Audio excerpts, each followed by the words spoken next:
Hello friends. Today we will discuss about the chapter number 8 of class ninth science, mainly chemistry, which deals with the structure of atom. Earlier, the name of this chapter was structure of atom. Now it has been revised with a slightly better version and a more detailed one. So the name of the chapter is Journey Inside the Atom. So in this chapter, we will discuss both basic as well as advanced part. So this time CBSE is introducing a mandatory basic content and optional advanced. So in this chapter, in this video, we will discuss both of these concepts altogether. So whatever we see around us is made up of some atom is there, some type of compound is there. So be it rain, it is having water, or we the people having lot of atoms and molecules. Then soda, carbonic acid, sun, bell, crayons, glue, what not. You name anything around you, it is having some sort of atom or molecule or any type of chemical is present in it. So basically we are surrounded by chemistry. So it did this journey of atom. It dates back to sixth to second century BCE, when we talk about Maharishi Kanad. Although his original name is Maharishi Kasyap, as written in some text, like he founded out this Vaisesika school of philosophy, which which was very prominent in the development of science and especially in chemistry. So Maharishi Kanad, Acharya Kanad, he talked about the building block of the fundamental building block of matter, which he talked about as Anu or Parmanu. So he also talked about the the he classification of elements, which he talked as Dravya. So like the very famous line that we have in Ramcharitmanas, that Chitijal Pavak Gagan Samira. So these five elements, our body is comprising these five elements. So Chitijal Pavak Gagan Samira. So these are the five elements. So Maharishi Kanath, he talked about all these things in sixth to second century BCE, somewhere around uh, approximately 2500 years ago. He also, he was the he founded Vaisesika School of Philosophy. So you can also find lot of research is there, like the one I have came across is a research paper on Pilu Pak and Pithar Pak in Ayurved Siddhanta by Dr. Milind Malgundkar. He is professor at Samhita Siddhant Department in Maharashtra, Sambhajinagar. So there are a lot of research is going on, especially right now. So in Vaisesika School of Philosophy, there is one more term that is Pilu Pak and Pithar Pak. Pilu means, it basically means, if I have to write, uh, Pilu Pak, Pilu Pak. So it is made up of two words, Pilu and Pak. Pilu, it means that atom, and which he talked as Parmanu, and Pak means the change or transformation that occurs in the relationship between pilus, and as a result of the Tejas, he talked about Tejas. Tejas means that uh, Tejas is a, you can say, a heat or a form of light. And then he also talked about Pithar Pak, which is nothing, just a union, or the cause or effect of atoms when it undergoes heat transformation. So he also talked about Dvanuk, Tranuk, that means triatomic, diatomic molecules, and especially chemical changes that occurs via heat. So this word is there, uh, Pakajotpatti. So it again, it is there in Vaisesika School of Philosophy. So everything, conversion of this ripening of fruit or blackening of earthen pot, this has been explained on the basis of thermal transformation or chemical reaction via heat. Later on, this Katyayan, Maharishi Katyayan, he also worked on his philosophy, or Maharishi Kashyap or Kanad's doctrine. So he also, did a lot of work. So that is the biggest, or I would say the major contribution from Indian perspective or Indian philosophy and science. Okay, so again, the name is there in NCRT also recognizes so many names are there, but the most prominent one I would say is Maharishi Kanad or Kashyap. So he, talked about Anu, Parmanu, and so many things. Okay, but the first recognized attempt was, made by John Dalton. So John Dalton, for the first time, he talked about atom and how an atom exists. So the very foundation of Dalton's atomic theory is that the name that he took, atom, it itself means anything which is uncuttable, anything which is uncuttable. So that was the, foundation of his philosophy or theory, that atoms are the smallest fundamental particles of a substance which cannot be divided further. But again, it was having, limitation. Later on, we got to know that it is incorrect, because people were working on radioactivity, and when you rub your means anything, when you rub a pen in your hair and then bring it near to the paper, so it starts attracting. Or sometimes, we observe a sudden shock when we touch any metal surface, especially in winter season. So that is because of development of charges, and when we touch anything which is, neutral, so that charge gets transferred, and that is why we, experience an immediate shock. So these observations led to the, you know this failure of this Dalton's atomic theory. That means there is something which is, cannot be explained on the basis of this. So later on, mm, people worked on means different philosophies. So we will discuss it one by one. The first one was, again given by Acharya Kanad, and he talked about Parmanus, Anus, and then Leucippus and Democritus. They also worked on this, and this name atom was given by this Democritus, which literally means anything which is indivisible, or anything which is, uncuttable.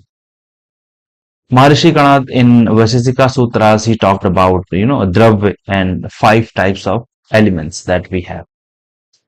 Okay, so this is what I have already explained, the contribution by Indian philosophers and scientists, and then by Democritus, Leucippus, and all. So the first scientific framework, it was again made by John Dalton, where he said that Dalton's model, it was, just assumption that it is indestructible, or it cannot be divided further. Okay, so these are the, although these are important, uh, what are the postulates of John Dalton's theory? So the first postulate is all matter is made up of very tiny particles called atom. Second postulate, atoms are indivisible particles. Very important, because this was the foundation. Atom cannot be divided. Atoms of different element have different masses and chemical properties. So this was the, assumption of John Dalton. But we know that later on, because of the discovery of isotopes and isobars, this statement is incorrect. But at that time, this was the assumption or postulate of John Dalton. Based on a series of experiments like studying static electricity. So basically, now we are discussing the limitations. Limitations. So based on the series of experiments like studying static electricity, it was observed that atoms are divisible. So that Dalton's assumption was found to be incorrect. So while combing dry hair or rubbing a glass rod with silk cloth, it was observed that both the objects becomes electrically charged This indicates that atoms are divisible and they contain charged particles. So again, you can write, the because of the radioactivity, we got to know that atoms are divisible. So after this, so since people were thinking that uh, these atoms are, charged, they can be divided further. So at that time, the scientists were working on discharge tube experiment. These were the very famous experiments, discharge tube experiments. So be it J.J. Thomson or Chadwick or Goldstein, everyone was working on these experiments. So the first subatomic particle that was discovered means atom was thought to be indivisible, means you cannot cut it. But because of the discovery of electron, proton, neutron, now we can say that yes, atom can be divided into its subatomic particles. So the first subatomic particle was electron. So J.J. Thomson did cathode ray tube experiment in which he invented electron. So this question is very important. Who invented electron? J.J. Thomson. So he later on, found the properties also. So electrons are indicated as E negative. So whenever we write electron, we write it as E minus. These are negatively charged. The charge is equals to -1. But this charge -1 is relative, not absolute. Not absolute, because absolute charge is something else. This is relative. When we relate this electron with proton and neutron, we say the charge is -1. Mass of electron is negligible. This is very important because while calculating atomic mass of any atom, mass of electron is neglected. It can be ignored because it is negligible. So it is approximately equals to 1 by 2000 times of the mass of the proton, or to be more precise, it is 1 by 1836 times of mass of proton. So this was the experiment, done by J.J. Thomson to study the effect of to study the cathode ray experiment. So let us go through this animation. Let me open this animation so that you will have a better idea. So basically everyone was working on this discharge tube experiment. So now you can see when I turn on and connect this at high voltage, so you can see these are the electrons. These are the electrons coming from the left side, and you can see they are moving towards positive plate. If I increase the magnitude of positive plate, you can see the deflection is getting large, means electrons are moving towards positive terminal.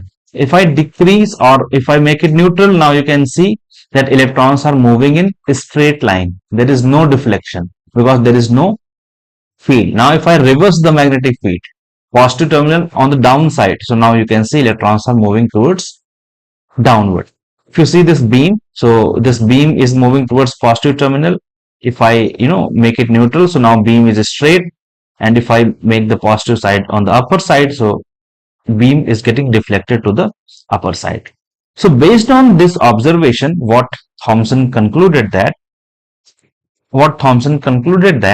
since they are moving towards positive terminal, that means electrons have negative charge, and as the magnitude of positive or negative this field increases, so deflection is getting increased.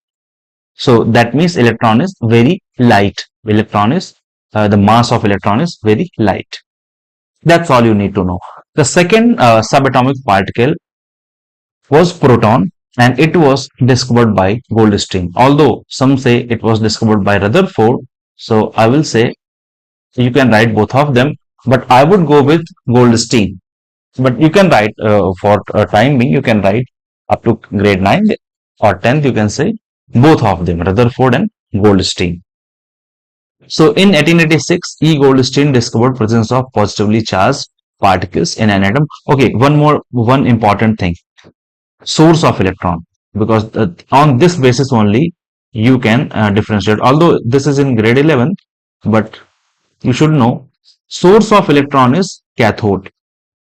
Why? Because from these plates, means when he connected this with a high voltage, so this was the negative terminal, this positive. So electrons are moving from this plate.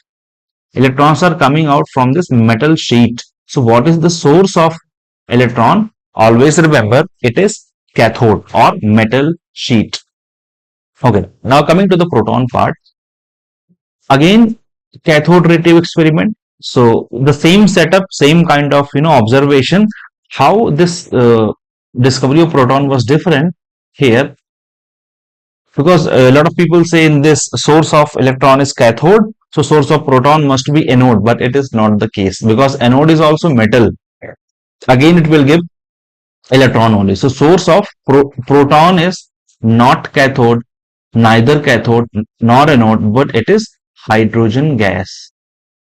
Hydrogen gas, and that gas was inside, hydrogen gas inside the discharge tube. So when the gas, because this is the discharge tube, see this is the tube, this is the tube.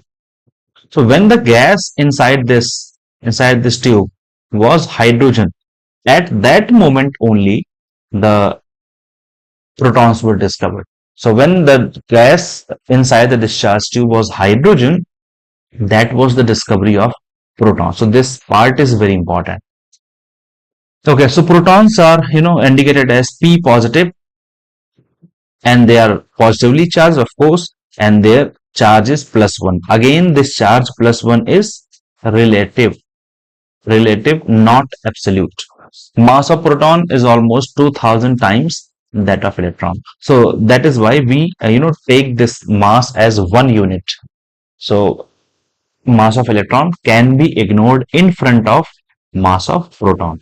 Okay, so when these two particles were discovered, electrons and protons, so based on this, the first model has been proposed by Thomson. But later on, people found that although when you add the mass of proton, and so even when you add the mass of proton and electron, so it should be equal to the mass of, means atomic mass, because if these are the two particles. But even when you add the mass of proton and electron, it was not equal to the atomic mass of the element. That means there is something else. So what is that something else? So that was corrected by James Chadwick. So that is why it is written the missing mass. So even though electron and proton were discovered, but still there was something else which we didn't know. So James Chadwick again did one experiment in which he bombarded beryllium alpha particles with, that we will discuss.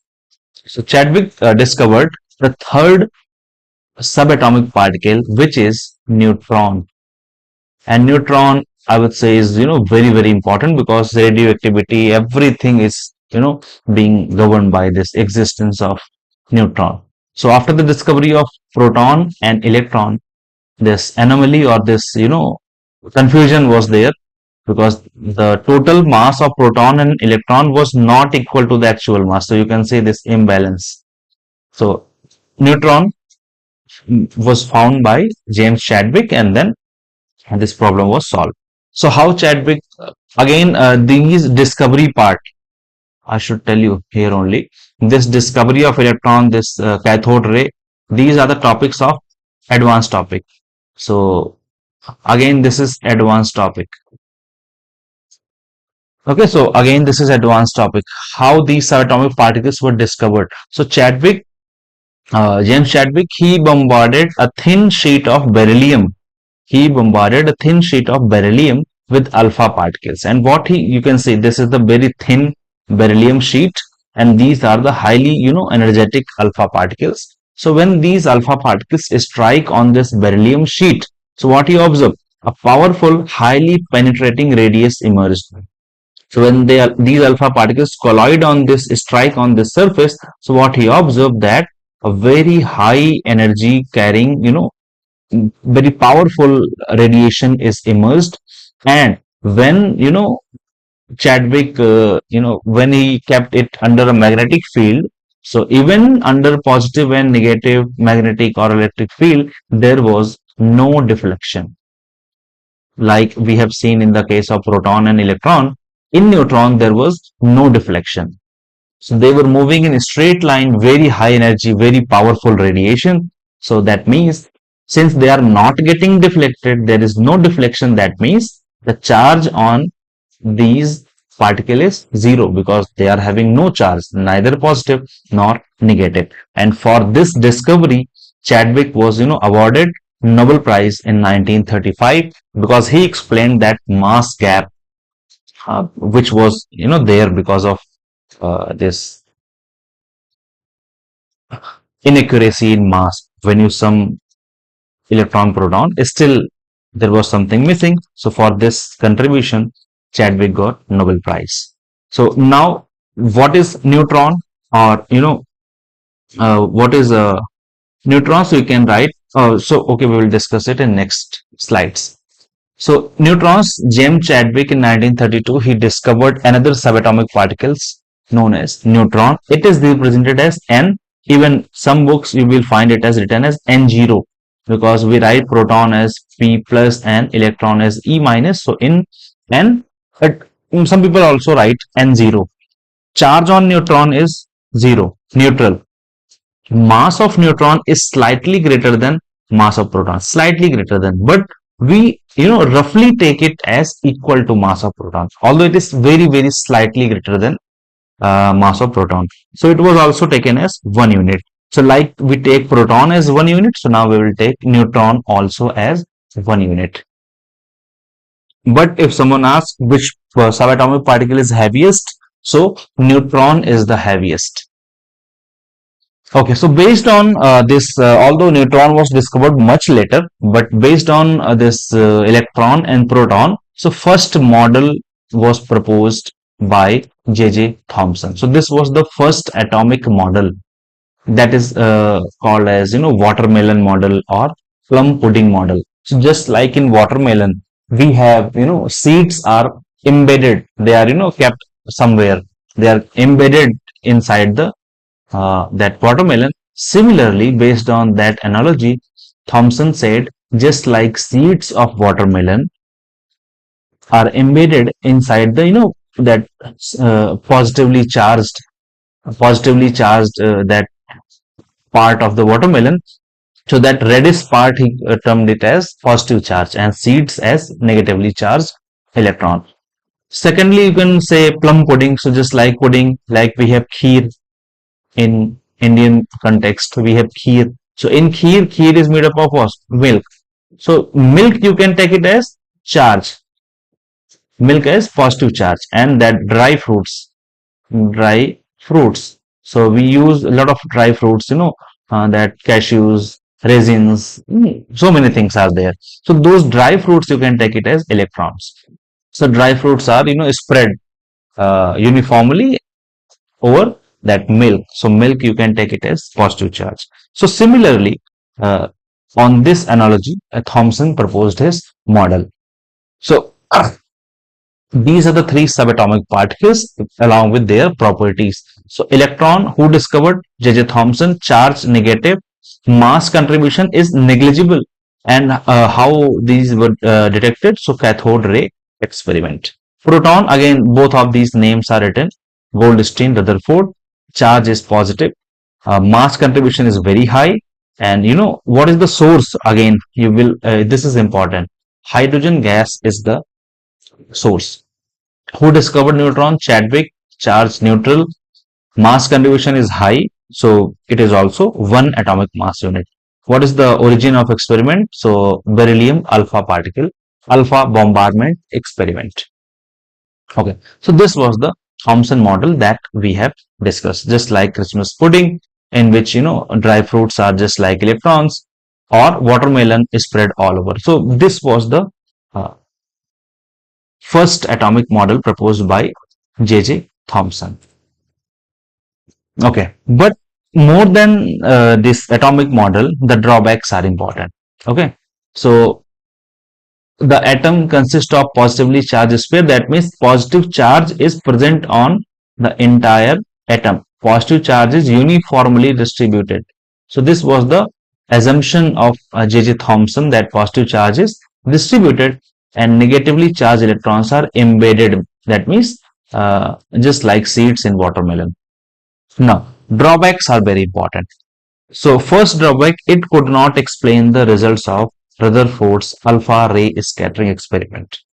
Okay. Second, you can say कि this model, it does not talk about how these positive and negative charge are stable.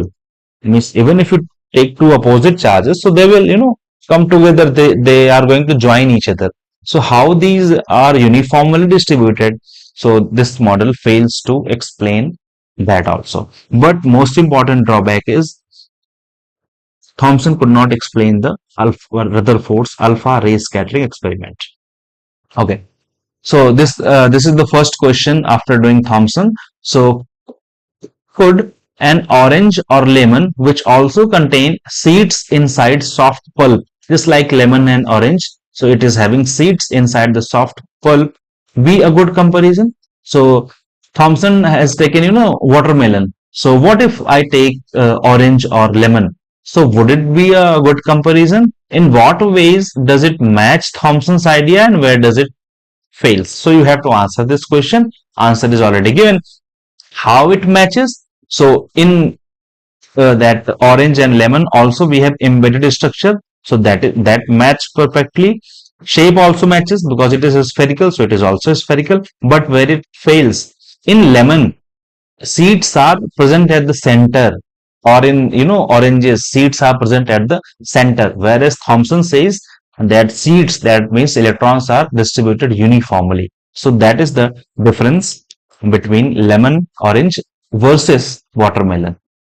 Okay, so why did Thomson conclude that electrons are present in all atoms? So this is very important. Thomson said that every atom is having electrons. Why? So J.J. Thomson concluded that electrons are present in all atoms because of his cathode ray experiment. Very important. Because even when he did cathode ray experiment by varying different metals, by varying different gases, still he was getting the same fundamental particle regardless of the metal. That means even if you change metal from aluminium to zinc or copper or iron, you will get the same electron, same fundamental particle. And that is why Thomson said that every atom, every metal is having, every element is having same similar electron. Okay. Rutherford found that a few alpha particles. Okay, so this is the alpha particle scattering experiment. So what Rutherford, because this is the first limitation of Thomson, he could not explain alpha particle scattering experiment. So Rutherford found that a few alpha particles bounced back sharply. How does this single surprising result completely rule out the Thomson's plum pudding model? So Rutherford said that a few alpha particle bounced back sharply. That means when alpha particle strikes on that atom, so it bounces back. So even if some particle goes to the center, it just comes back, bounces back. So how only this observation rules out the idea of Thomson? So this how it rules out is that Thomson said positive charge is distributed on uniformly. So if positive charge is distributed uniformly, that means this deflection should be uniform. But what Rutherford observed, that almost most of the rays are passing undeviatedly. That means there is no deflection. So that is why uh, the single observation of Rutherford, it rules out the entire Thomson's that theory. Okay, so let us see how. So the expectation, so based on Thomson's model, what Rutherford expected, that since positive charge is distributed evenly, so there should be almost no or very minimal deflection. But what he observed, that these particles are getting just bounced back, they are getting retracted their path. So that means there is something very dense, very heavy and positively charged is present at the center. So this you can read it out. Okay, so based on the Thomson's model, what Rutherford expected that these rays should pass undeviatedly, straight line, without any means greater or much deflection. But what is the shocking reality? The shocking reality is that, as these rays are coming closer to the center of the atom, the angle of deflection is getting higher and higher. So that was the shocking reality to Rutherford. And then Rutherford proposed his model based on his observation. So he selected gold foil. So this is the very first question: why only gold foil? Because he wanted as thin as layer possible.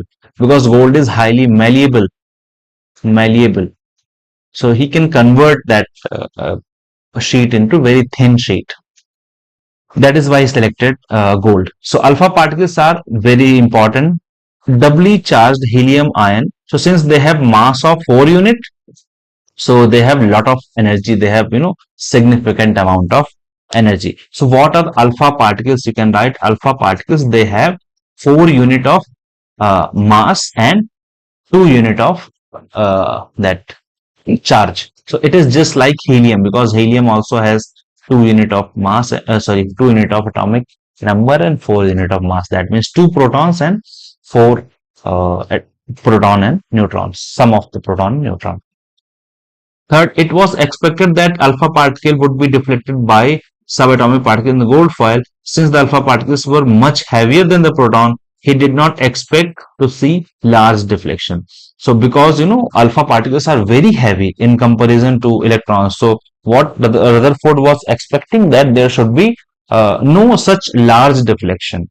But what Rutherford observed, let us see. So again, there is one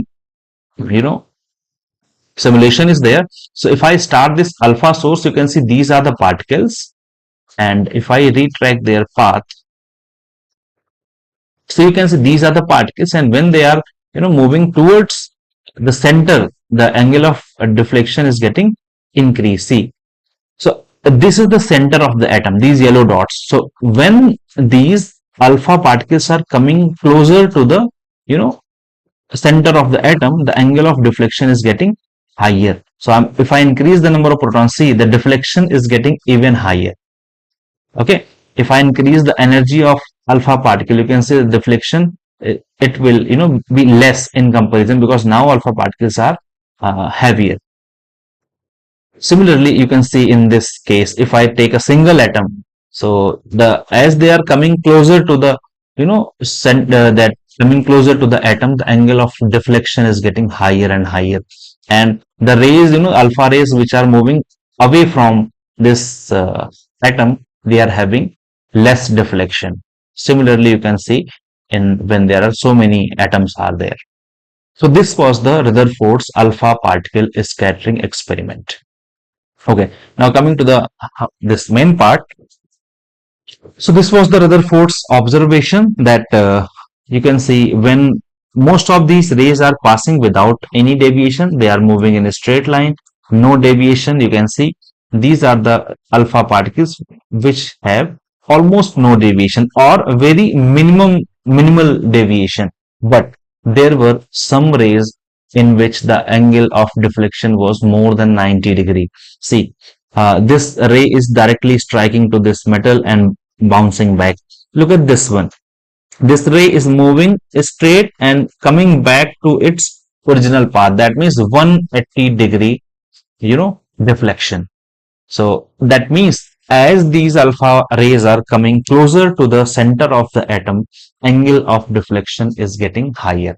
Again, not to forget, what are alpha particles? 2 unit of positive charge, 2 plus charge, and 4 unit mass. So if they are getting bounced back, so we know that like charges repel. So positive and positive, they should repel. And since alpha particles are positively charged, that means there must be something which is positively charged which must be present at the center of the atom. So this was the biggest discovery by Rutherford, which he termed as nucleus. So now let us discuss Rutherford's observation. So he observed that most of the fast moving alpha particles pass straight through the gold foil. Correct. Some of the alpha particles were deflected by foil by a very small angles. This was his second observation. But surprisingly, 1 out of 12,000 particle appeared to rebound. That means in which either they are coming back to their original path or the angle of reflection is more than 90 degree like this. So this was the observation of Rutherford. Then based on his observation, what Rutherford concluded. So first conclusion is most of the space inside the atom is empty because most of the alpha particles passed through the gold foil without getting deflected. That means most of the space is vacant. Second conclusion, very few particles were deflected from their path, indicating that the positive charge of atom occupies very little space. Very important observation. Third, a very small fraction of alpha particles were deflected by 180 degree. Very small out of means one particle out of 12,000, indicating that all the positive charge of the mass of the gold atom were concentrated in a small volume within the atom. And later on, Rutherford termed it as nucleus. So based on his observation and conclusion, Rutherford gave his atomic model. So the first postulate is there is a positively charged center in an atom called nucleus. So who discovered nucleus? Rutherford. Nearly all the mass of the atom resides in the nucleus. He said that almost entire mass of the nucleus is atom is present in the nucleus. The size of nucleus is very small as compared to the size of the atom. He said roughly it is 1 lakh times smaller than the size of the atom.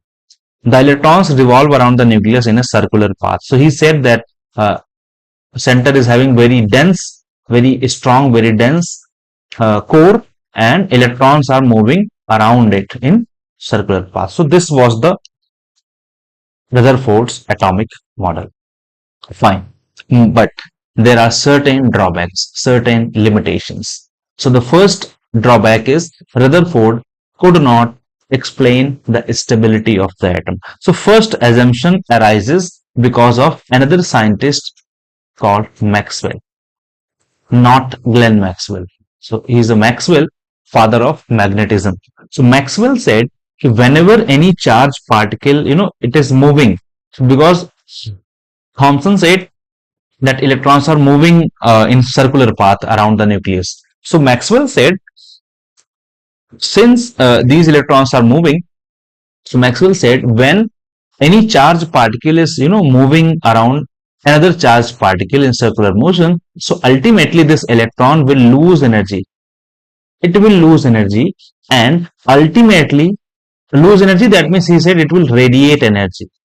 So in form of radiation. So when this electron radiates energy, it will, the energy will decrease and ultimately this electron will, it will fall into the nucleus. So it will form a spiral and ultimately, it will fall into the nucleus. So again, after this, there was a lot of debate between Rutherford and Maxwell, but ultimately Maxwell was found to be correct. So Maxwell's, theory is correct. So that is the first limitation, because he could not satisfy or he could not explain the Maxwell's theory or Maxwell's, objections. It did not account for the stability of the atom. That is the first limitation. It did not explain why electrons do not lose energy, and this has been said by Maxwell. It did not explain energy source of electrons. That means how these electrons are, revolving around this nucleus, from where they are getting energy. So these were the several drawbacks of Rutherford's model. Okay, fine. So now again I have few questions. So what do you think, what would happen if alpha particles were replaced by negatively charged particles? Because alpha particles have 2 units of positive charge, what will happen if Rutherford would have replaced this alpha particle with any negatively charged particle? So see, answer is also written. So if alpha particles are replaced by negatively charged particle like electron, the experiment would completely fail. Absolutely, because positively charged nucleus is there, so these negatively charged will go and join it. Okay, because negative particle are thousand of times lighter than alpha particle, so they would be easily deflected by atoms electron. So this is also one thing, because electrons, we know that electrons are revolving and electrons are also negative charge. So if you are taking anything negative, so first thing, it will get deflected by these cells only. So forget about coming to this nucleus and attacking this. Okay, Rutherford found that, second question, Rutherford found that a few alpha particles bounced back sharply. How does this single surprising result completely rule out this plum pudding model? This we have already discussed. Okay, so since Rutherford model is also having a lot of limitations, so the third atomic model was given by Niels Bohr. Bohr's model of atom, very important for class 9th and 11th also. So Bohr did a lot of calculation. He, explained literally everything: velocity, mass, energy, whatnot, radius of orbit, everything. He explained everything. So Bohr's model of atom, he said electrons revolve around the nucleus only in certain circular orbit. So what was said by Rutherford is electrons revolve in circular orbit. What Rutherford is saying, only in certain. That is the addition. He said, Rutherford said revolve around the nucleus in circular orbit. But Bohr made a correction, only in certain. Only in certain, that means what Bohr did, he fixed, Bohr fixed the position or location of electron. That is the only addition Bohr did. He fixed the location or position of electron, and that in terms of chemistry or in quantum chemistry, we say that Bohr quantized, or you can say ZID, Bohr quantized the condition for electron. So quantization means when you fix something, that is called quantization. So Bohr quantized the location or distribution of electron. These circular orbits are discrete orbit. Discrete means discontinuous. Discontinuous. That means they are not joined together. They are discontinuous. Okay. So now Bohr distributed these shells into 4 different orbits. So the energies of these discrete orbits are fixed. That means these energy levels are fixed, and the names are KLMN, and it means these are the 4 cells designated as KLMN, and the number 1, 2, 3, 4, and so on. So how Rutherford distributed these shells was in this way. As long as the electron revolve in these cells, it does not lose energy. So as long as electron is moving in these shells, so electron will neither lose, it will not lose energy. The energy is emitted or absorbed by an atom only when electron moves from one orbit to another. This is very important. So he said that, if I take this example, so he said that there are several cells, so like K, L, then we have M. So if I write it as K, L, M, so he said if any electron is moving from low energy to high energy, so this process is called excitation. Excitation, that means electrons is moving from low to high, so it will absorb energy, and it is called excitation. So excitation happens with absorption of energy. Whereas if any electron is moving from high energy orbit to low energy orbit, this is called de-excitation. De-excitation. De-excitation, and it will happen because of emission of energy. Emission. So excitation is because of absorption, de-excitation is because of emission. That is why we have 2 different types of spectrum: absorption spectra and emission spectra. We will discuss it at the end of the chapter. It is a part of advanced topic, advanced syllabus. Absorption and emission. And this was the distribution by Bohr. So Bohr model is also called the planetary model, or the this it mainly revolves around the distribution of electron, in which proton and neutron are present at the center. So proton and neutron are present at the center. Electrons are distributed in the shells. So just like we have cricket stadium. So it looks like the cricket stadium. So empty space, because most of the alpha particles pass completely through it, the atom is almost vacant. The dense core, very important. So core, or the center of the atom, is very dense, in which proton and neutrons are there. And because we only count the mass of proton and neutrons, that is why we say the entire mass of the atom is located at the nucleus only. The proton, Rutherford showed that this nuclear positive charge comes heavy from the he said that this mainly this part is coming from because of the mass of the proton only. Okay. So this I have already explained. So when any electron moves from low energy orbit to high, this is called excitation. This is also excitation, because from low to high. And when any electron comes from high to low, it is called de-excitation. And very important, since the energy level is fixed, this is the first cell, second cell, third cell, fourth cell.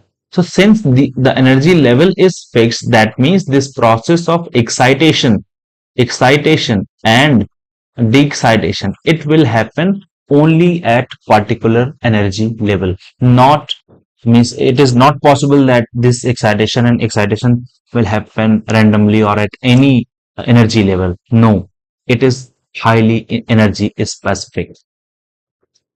Okay, then how Bohr distributed these electrons in the different shells. So there is a formula, very famous or very important, 2n square, where n is the number of shell. So if n is 1, we say it is K shell. If n is 2, it is L. N is 3, so M. N is 4, so N. So now put the value of n in all these four. So 2n square, when n is 1, so 1 square means 1. So total number of electrons are going to be 2. That is why maximum electrons in K shell are always 2. For L it is 2. So 2 2s are 4 plus 2, 8 electrons. So in second shell, maximum 8 electrons are possible. In third, if n is 3, so 3 3s are 9 2s are 18. So in third cell, maximum 18 electrons are filled. In fourth, so 4 4s are 16 plus 2, 32. So in fourth cell, maximum 32 electrons can be filled. So this was the distribution pattern of electron in different shells, and that is called Bohr-Bury scheme. Okay, same thing. So 2 electron max, 8 electron max, 18 electron max. In fourth one, you can write 32 electron max. Shell 4. Maximum for 32 electrons. Okay. Again, very important part is valency. What is valency? So, although there is a very famous definition, so we will discuss it at the end. What is valency? It is called the combining capacity, but I will explain in detail what is this combining capacity means. Okay, so maximum number of electrons 2, 8, 18, 32, and so on. So this is the representation of first 18 elements. So I will pick randomly. So suppose I have to write for oxygen. So oxygen atomic number is 8. So how can we write K, L, M? So we have to fill. Okay, so maximum electron in first cell is 2, then 8, then 18, then 32. But in class 9th and 10th, we will write only 2, 8, 8, 8 like that. So in first cell, maximum 2 electrons, and then after that, maximum 8 electron, 2, 8, 8, 8 like that. So if atomic number of oxygen is 8, So I will write 2, maximum in first cell 2. Then how many electrons are remaining? 2, 6. So if I have to make this representation, so first make nucleus, first cell, then second cell. So in first cell I have only 2 electrons, so 1, 2. In second cell I have 6 electrons, so 1, 2, 3, 4, 5 and 6. You can make it anywhere. Okay, so in this way we can write this electronic distribution in oxygen. Similarly, if I talk about chlorine, atomic number 17. So first make nucleus, first cell, second cell, third cell. So if chlorine is 17, so KLM, so 2, maximum 8, now 2 plus 8, 10, and this will have 7. So write 2, then 1, 2, 3, 4, 5, 6, 7, 8 in second cell. Then in third cell, you have to fill 7 electrons. So 1, 2, 3, 4, 5, 6, 7. So this is the representation of chlorine. Similarly, you have to practice up to atomic number 20. So also write for calcium and potassium. Okay, then what is valency? So this is a very classic fancy definition. Valency is the combining capacity of an atom of an element. But what does it mean? So valency, I would say you can write the second definition from here. Valency, it is the number of electrons exchanged. Exchanged means either lost or gained in order to attain the electronic configuration of the nearest noble gas.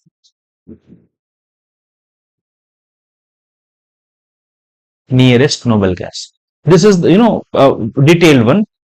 So every element or every atom exchanges, so either it loses some electron or it gains some electron in order to attain stability. And how it gets stabilized is by acquiring or attaining the electronic configuration of the nearest noble gas. Why nearest? Because nearest is very important.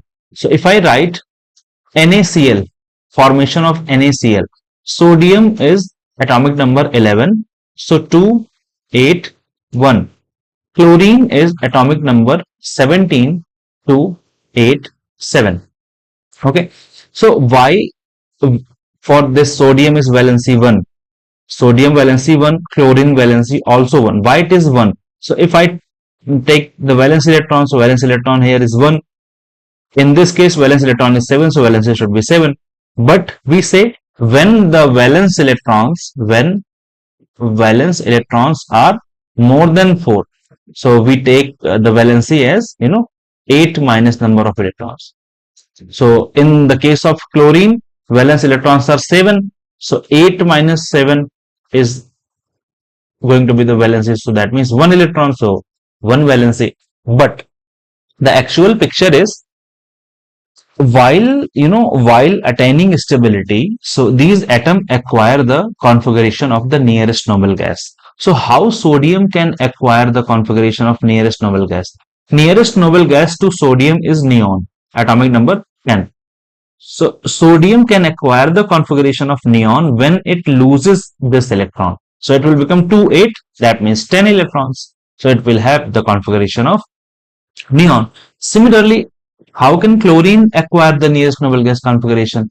Nearest noble gas with chlorine is argon, atomic number 18. So how can it become 18? 2 plus 8 plus 7, right now it is 17. So it can become 18 when chlorine accepts 1 electron. So this sodium gives 1 electron to chlorine and sodium becomes Na plus and chlorine becomes Cl minus because plus charge because it is losing electron, minus 1 because it is gaining 1 electron. And that is how table salt or common salt is formed. NaCl is very stable because sodium is losing 1 electron, at the same time chlorine is accepting 1 electron.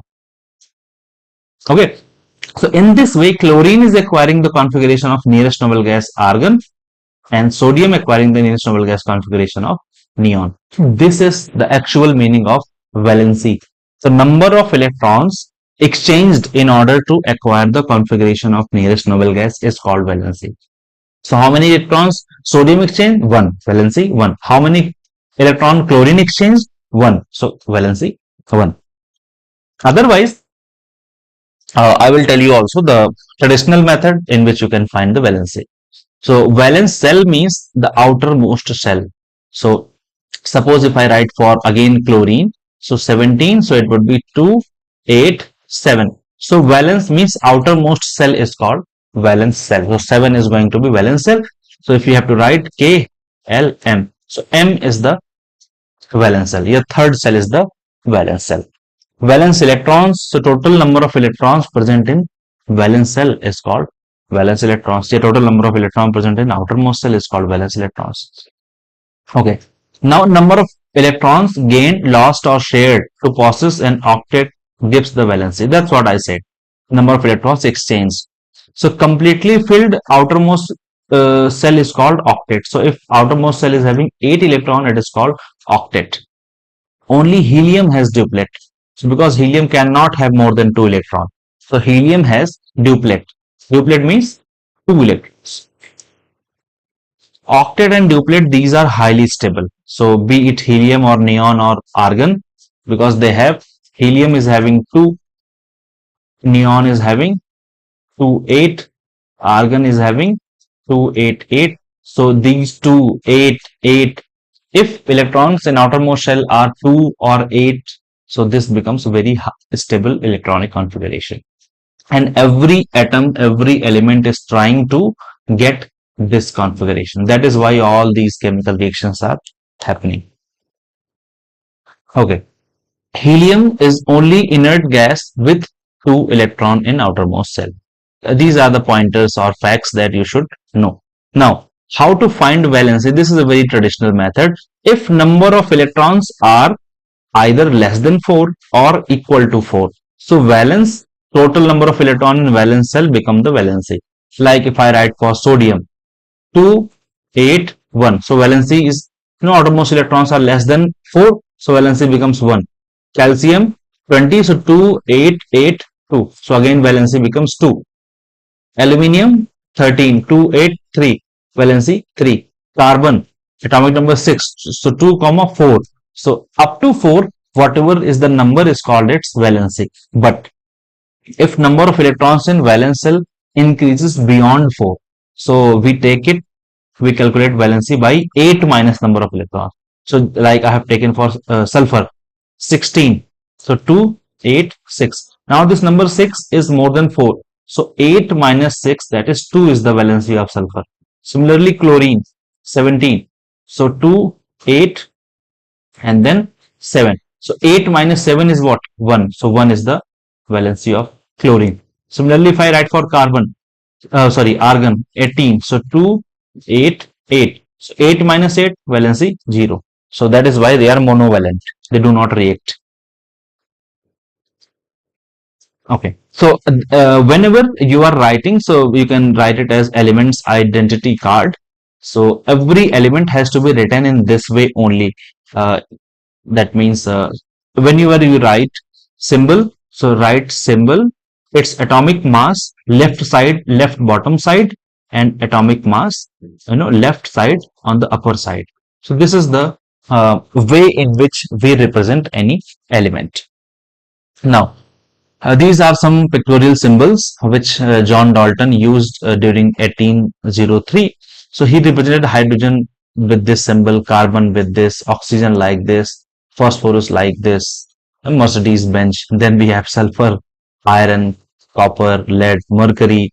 So because the number of elements were very less at that time, so Dalton used these, symbols. Now imagine we have 118 elements. So is it possible to make symbols for all these 118 elements and then to remember all those symbols? Very problematic.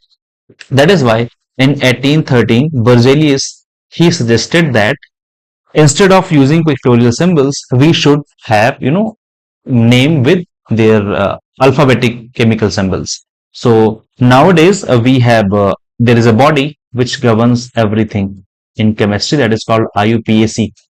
So International Union of Pure and Applied Chemistry, IUPAC. So this is the international body which governs all these rules and regulations. So based on the recommendation of IUPAC, now we have these elements symbol in which either we use the first letter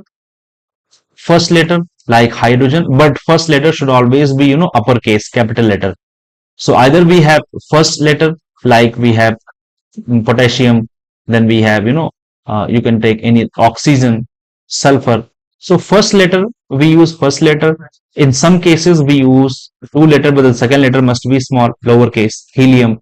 Or we have iron, we have copper, we have zinc. So first letter is capital, second one is small or lowercase. Okay. Then we have cobalt, CO. But CO in this case, CO is small. This is called cobalt. But if I write CO, both of them uppercase, this is called carbon monoxide. This is not an element. But there is a difference in CO and CO. A C and a small o, C and O both uppercase. Okay. So again, there are many elements for which their name is based on Latin name. Like we have for in the next slide, I think we have yes. So like for iron, we have Fe. So iron in Latin is called ferrum. Copper is called curium. Mercury Hg is called hydrogyrum. Tungsten is called wolfram. W. A lot of names are there. So these are the ways in which we represent these symbols nowadays. Gold is called aurum. So we write AU, aurum. We write silver, AG, argentum. We write lead as PB. So it is called plumbum. So these names are there, curium, aurum, ferrum, plumbum, then argentum, natrium. Sodium is called natrium. Kalium is for potassium. So these are the symbols which are taken from their either English name or Latin name. First letter must be capital. Second, if it is there, it should be a lowercase, a small letter. Okay. Now there is one, I would say, lighter elements often have equal number of proton and neutron. So this is just observation. Like if we go up to atomic number 10 up to neon, so number of proton and neutron are roughly they are generally similar. But as we go beyond 10, like sodium, so sodium atomic number is 23, atomic number is 11, atomic mass is 23. Why? Because protons are 11 but neutrons are 12. Okay. But if you go even beyond up to uranium, so uranium nucleus is having 92 protons, that means 92 atomic number, but 146, that means atomic mass it becomes 238. So 146 neutrons, sorry, this should not be the mass number. 146 is the number of neutrons and 92 is the number of protons. So why as we go, as the atomic number increases, the difference in proton and neutron increases. Why? So this is a general observation. So these are the various regions, because every proton inside the nucleus repel every other proton because they all carry positive charge. So neutrons, because they are neutral, so they reduce this repulsion. So that is why when number of proton increases, so to reduce this repulsion between proton, number of neutron increases in order to make nucleus stable and to make these to bind these particles stronger. So that is called nuclear force. So that is why heavier atoms they need many more neutrons to hold everything in the nucleus, because nucleus, they are helping these protons to stay together. Then what is atomic number? Z. We represent this as Z. So very simple. Z is always equals to number of proton. So whatever is the number of proton is going to be the atomic number. So like for hydrogen, atomic number is 1. So 1 proton, helium 2, 2 proton, 3 proton. Simple. What is mass number? Mass number A, it is represented as A. So it is the sum of atomic number plus number of neutron. And since atomic number is equals to what? Proton. So we can also write it is the sum of proton and neutron. So both of them are true. Like I have taken the example of, this carbon is there. So carbon mass is 12. Number of proton, that means atomic number is 10. So how can we calculate number of neutrons? So mass number minus number of proton, that means 6. So 6 neutrons are there. Similarly, right now I have taken the example of uranium. 238 uranium, and then this is 92. So how many neutrons are there? So mass number minus atomic number. So this would be 146 number of protons, and vice versa. If you know this atomic number, add this number, so you can get mass number. So this I have already explained, although this explanation is incorrect. So whenever you are writing any symbol, so mass number is on the upper left side, atomic number on the lower left side, and this is the symbol of the element.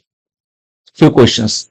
An atom with an atomic number of 26, atomic number 26 has 56 nucleons. Find out its number of electron, proton, neutron. Nucleons means sum of neutrons and protons. So first is this 26 is the atomic number, that means number of protons are 26. So number of electrons must be 26 because it is neutral. So how can you find that mass number is 56? Why? Because nucleons is given. Nucleon is what? Number of proton plus neutron. So number of proton and neutron is nothing but atomic mass. So then you can calculate number of neutrons is 30. Second, the nucleus of an atom contains 20 proton. If its mass number is 41, so 20 proton, that means 20 atomic number. Mass number is what? 41. So 41 minus 20, that means 20. So second option we have 21. Third, an atom has 18 neutrons and an atomic number is 17. Simple. 18 neutrons and 17 protons, atomic number. So what will be the mass number? 18, 17, 35. An atom represented as A23. 23 is the mass number, has 11 electrons. Find the number of neutrons. So 11 plus 12 becomes 30. So this will be 12. Okay. Now coming to the last part. What are isotopes? Isotopes, like if I will write example first, like I have carbon atomic number 6, carbon atomic number 6, carbon atomic number 6. So carbon normal one 12, then we have 13, then we have 14. So that means elements, means atoms of the same element. You can see element is same, carbon, carbon, carbon, or we can say hydrogen, hydrogen, hydrogen.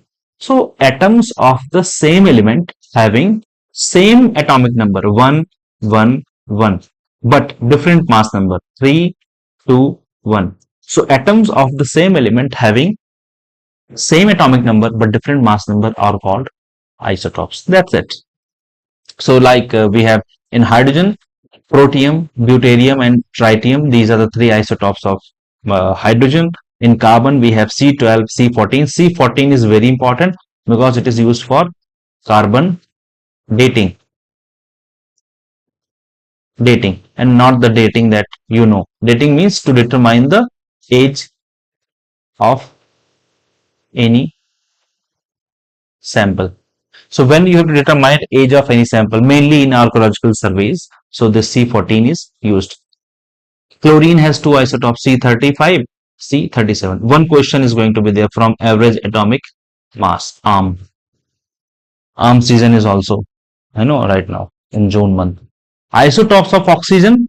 Oxygen has two isotopes, O16, O17. Nitrogen has two, N14, N15. That means when atom, or that means element is same, but mass number is different. So we have isotopes. Uses of isotope, very, very important. Isotope of uranium. So we have normal uranium, 238, very simple, chill guy. But the moment you disturb it, play with it. So when you decrease 3 neutrons, so it becomes 235. Now, it is very, very dangerous, very powerful, very dangerous. 238 is very stable, chill.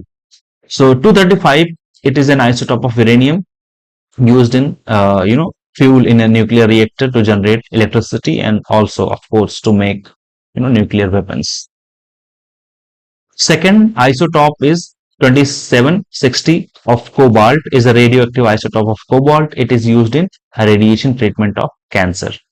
Third is iodine 131. It is used for, to treat goiter and thyroid cancer.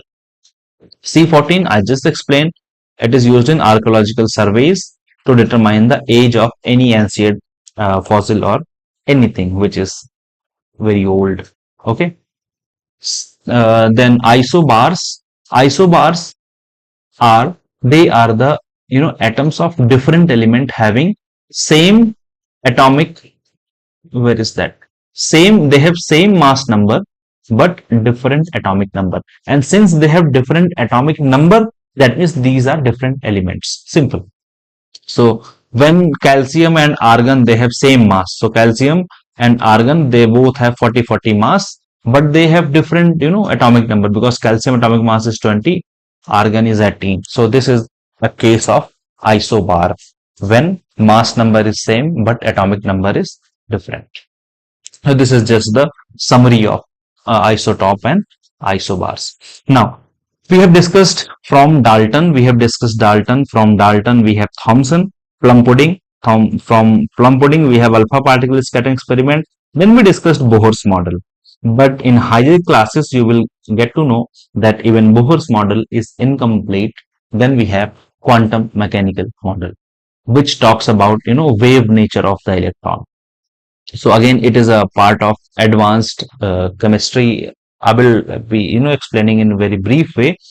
But the main difference, I would say, when we go from Bohr to quantum, the basic fundamental difference is, you can see electrons are, indicated perfectly.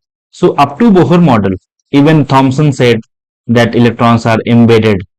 Even Rutherford said electrons are, revolving. But see, in this case, there is, means electrons are, they are just moving.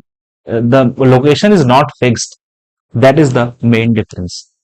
So when we talk about quantum mechanical model, the very first assumption is that we don't say that the position of electron is fixed. Rather, we say the probability of finding electron. That means there is a probability electron might not be there. It may be there, but still there is a probability. So we use this term probability cloud or probability density. That is the main difference. Okay. So now what you have to note regarding isotope and isobar is that they are similar in isotopes, because isotopes, they are the atoms of same element. So since they have same element, they have same electron, so their physical properties are different. Sorry, their chemical properties are similar and physical properties are different. But mainly chemical properties are similar because number of electrons are similar and atoms are same. But for isobars, it is different because why? Because atoms are different. Because atomic number is different. Okay, so now right now I said chlorine has two isotopes, chlorine 35 and chlorine 37. So how can we calculate average atomic mass? Because we write for chlorine, we write it as 35.5. So the atomic mass is, fractional. It is not whole number. So it arises because of average atomic mass. So whatever is the percentage existence, multiply by it, so C35 is 75% present in nature. C37 is 25% present. This is 37 present 25%. So see, 35 mass present 75%, 37 mass present 25%. 25 by 100, 75 by 100. So when you solve this, you will ultimately get 35.5, and that is why we get the mass of chlorine as 35.5. Similarly, you can calculate average atomic mass of any element. Suppose if I write for carbon 14 and carbon 12. So if I write carbon 12 is 99%, just random, and this is 1%. So 1%. So you can calculate average atomic mass because it is 1. So 1, you know, that mass number is 14. So 14 multiplied by 1 by 100, 12 multiplied by 99 by 100. Then you will get average atomic mass. Fine. Now, this topic is in advanced. This topic from advanced chemistry grade 9. So those who are opting for advanced, please be here. Although it is very important for grade 11, so it is equally important for others also. Electromagnetic spectrum. Electromagnetic spectrum, so it is, it consists of different bands, different energy levels, or different radiations. So if I talk about, they are arranged in either increasing order of their wavelength or decreasing order of their frequency. So one thing that you have to remember, being a grade 9th student, is that wavelength is inversely proportional to frequency. So if frequency increases, so wavelength will decrease, and vice versa. Okay, so this is a example of that any spectrum in which you can see long radio wave. Radio waves are on the right side. Then we have these are the radio wave. Then we have microwave. Then infrared. Then this region is visible. Why it is visible? Because this is the only region which is visible to our eyes. We cannot see radio and infra and micro. We can only see this visible. That is why the name is visible. After visible, we have UV, then X-rays, then gamma rays. So you can see wavelength is increasing towards this side. That means the radio waves, they have the highest wavelength, and gamma rays energy, you can see frequency is increasing toward this side. That means gamma rays, they have highest frequency, and gamma rays, they have high frequency, and they have high wavelength. Because of long wavelength, they are used in telecommunication, and because of high energy gamma rays, they are very powerful. So X-rays, we all know X-ray diagnosis. So these are very powerful rays. Visible region, it consists of Vibgyor.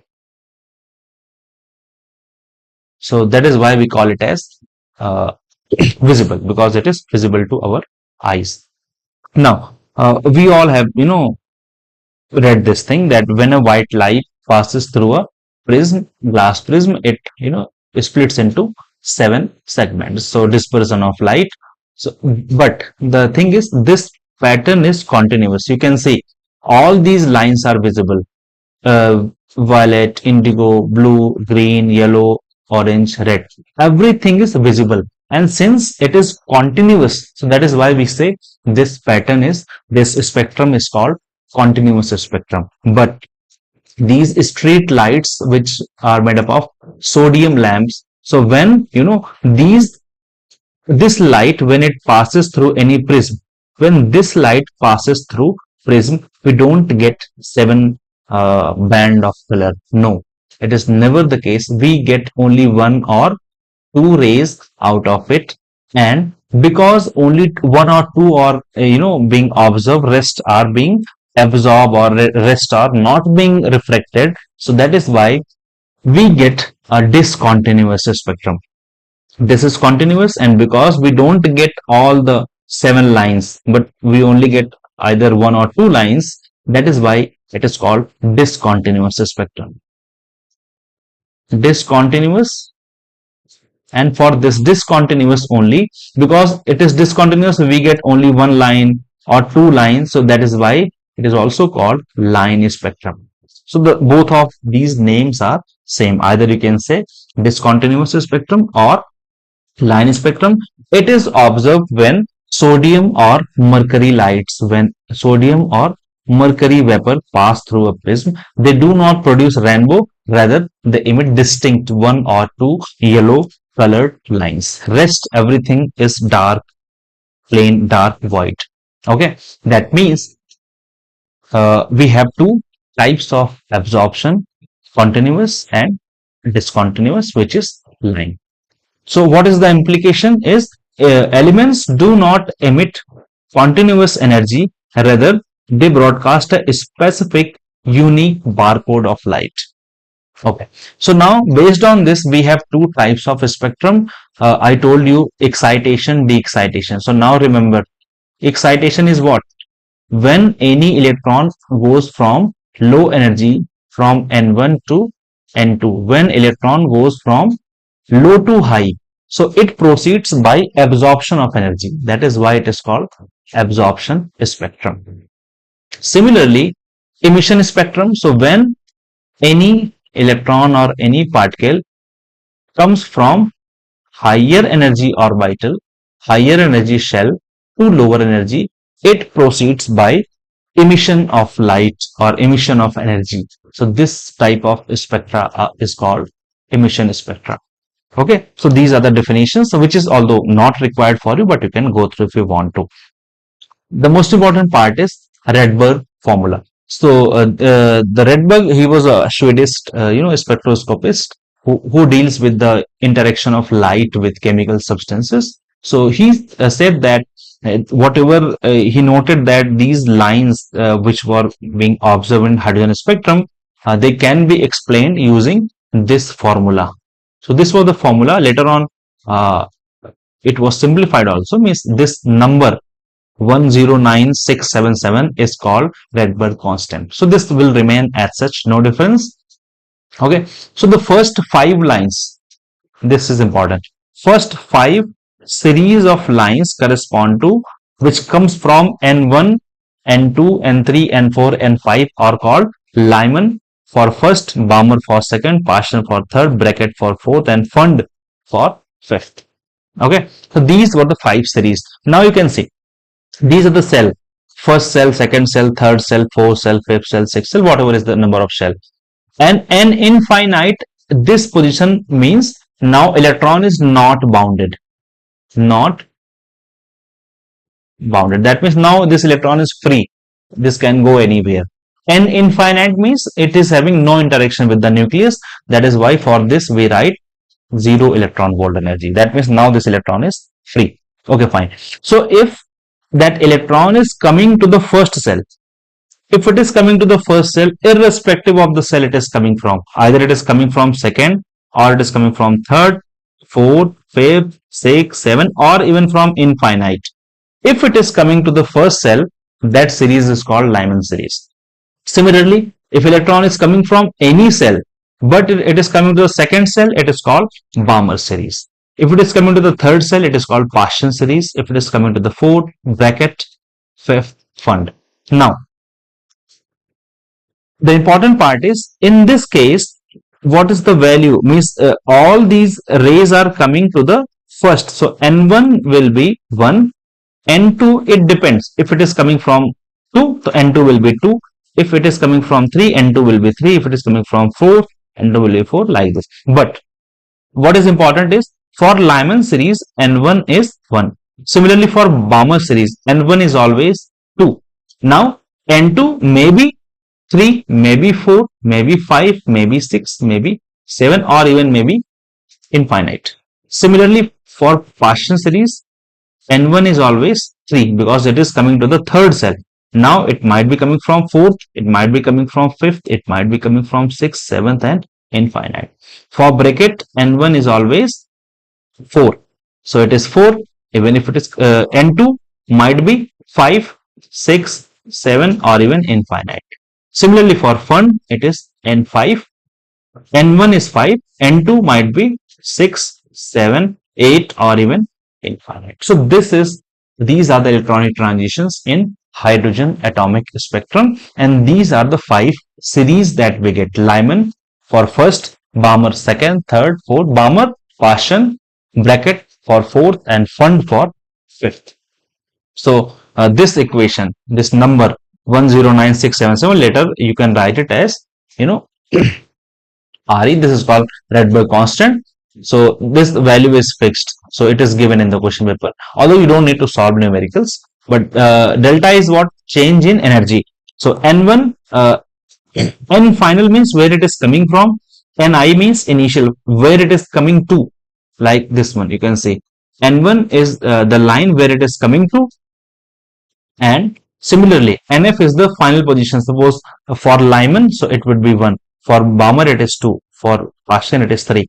Ni is the initial, from where it is coming from. It might be coming from second cell, third cell, fourth cell, fifth, or even infinite.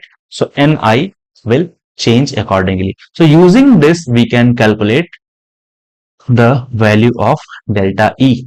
So Z is what? Z is what? Atomic number. So generally for hydrogen, we write Z as 1 square. So it is always 1. Okay. So this was the Rydberg formula. Using this, we can calculate the energy of these radiations, Lyman, Balmer, Paschen, Brackett, Fund. Okay. So this is the entire evolution. I have already explained, from Dalton to Thomson to Rutherford to Bohr, and then this very classic probability density of electron. This is based on Heisenberg and Schrodinger's work, Schrodinger equation, and then based on the Schrodinger equations, means solutions of the Schrodinger wave equation, we have 4 quantum numbers. So 3 quantum numbers are the solutions of Schrodinger equation. 4th one was added later on. So these are the questions. You can go through it. I will be uploading it in the video itself. So first, second question, you can pause this video and try, because all these questions I have taken from NCERT only. All these questions are from advanced NCERT of class 9. So you have to solve these questions. A discharge tube filled with unknown gas produces line spectrum of identical to hydrogen. What can you conclude about the gas? So that gas must be hydrogen, and then you have to give the reason also. So please go through these questions and answers. If electron in an atom were allowed to have a continuous set of energy values, what kind of a spectrum would you expect?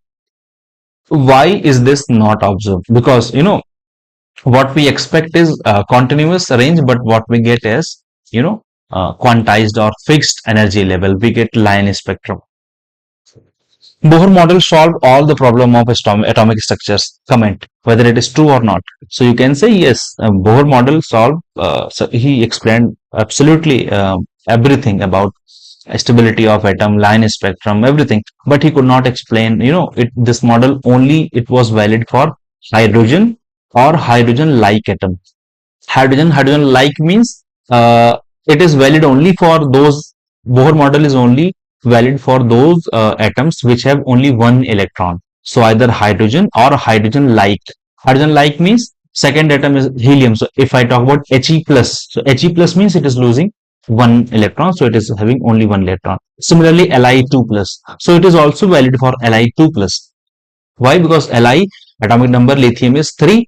So Li2 plus means it is losing 2 electrons, so only 1 electron is left. So again, for 1 electron, Bohr model is valid. Okay, but Rutherford's model got failed because of this man, Heisenberg. So in class 11th, you will get to know more about Heisenberg uncertainty principle.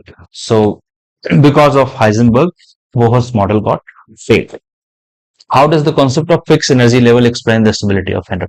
So it was a very classic attempt, very good attempt, because when the energy is fixed or quantized, so neither that electron is losing energy nor it is gaining energy. So he successfully explained that part also.